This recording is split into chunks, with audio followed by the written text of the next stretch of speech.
Aşığın hulu yar geleyde kalmadı hiç. Sürmülür çekti ödine saçların yayıp.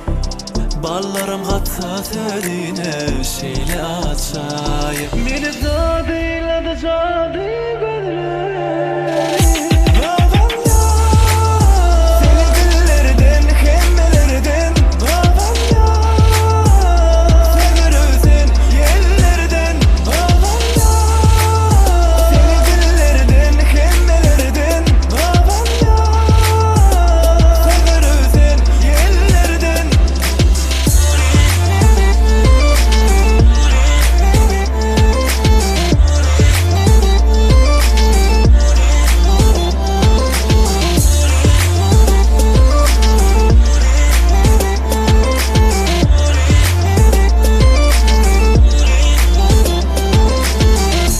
İncecik billeri, cücelemleri, ne diyecek elleri, mavice gözleri. Sürmeler çekti gözine saçların yayıp.